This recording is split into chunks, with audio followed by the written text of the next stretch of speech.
মেয়েরা বিয়ের পরে কেন বেশি রোগাক্রান্ত হয়? অধিকাংশ মেয়েরা বিয়ের আগে কিন্তু রোগাক্রান্ত থাকে না, কিন্তু বিয়ের পরেই কিন্তু বেশিরভাগ মেয়েরা রোগাক্রান্ত হয়, রোগের ঘরের মধ্যে পড়ে যায়। এটা আমাদের জানা দরকার, কেন তারা রোগাক্রান্ত হচ্ছে। বিয়ের আগে কিন্তু তাদের কোনো টেনশন থাকে না, স্বামীর টেনশন থাকে না, এরপরে ছেলে মেয়ের টেনশন থাকে না, শ্বশুর শাশুড়ির টেনশন থাকে না।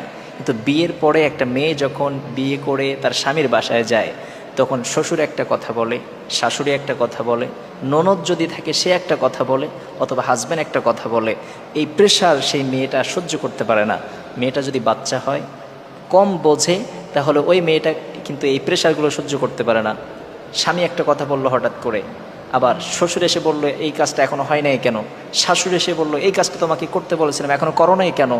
এরপরে ছেলে মেয়ের তো জ্বালাতন এমনি আছে, স্বামীর একটা প্রভাব আছে, সব মিলে এই মেয়েটা ডিপ্রেশন সহ্য করতে পারে না, স্বামীর কথা সহ্য করতে পারে না।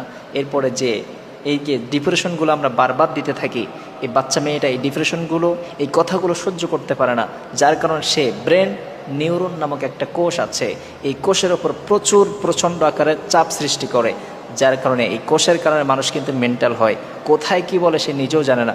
একটা মেয়ের ওপরে যখন চাপ পড়তে থাকে, এই নিউরন নামক কোষের ওপর প্রেশার যখন পড়তে থাকে, এই মেয়েটা তখন কোথায় কি বলে এই মেয়েটা কিন্তু আর বলতে পারে না।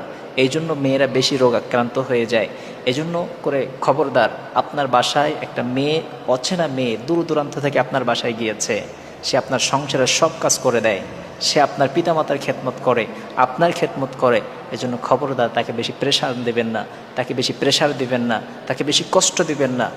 যতটুকু পারে আপনি সে করতে থাকুক, এরপরে আপনি বুঝাই দিবেন যে এটা এইভাবে না এইভাবে করতে হয়, তাহলে ওই মেয়েটা এত ডিফিশন ফিল করবে না, এত প্রেশার তারপরে আসবে না। এজন্য একটা মেয়ের উপরে এত প্রেশার দেওয়া ঠিক নয়। এজন্য বিয়ের পূর্বে মেয়েদের কোনো রোগ থাকে না, কিন্তু বিয়ের পরে এই ডিপ্রেশনের কারণে, চিন্তার কারণে এই মেয়েটা অধিকাংশ রোগাক্রান্ত।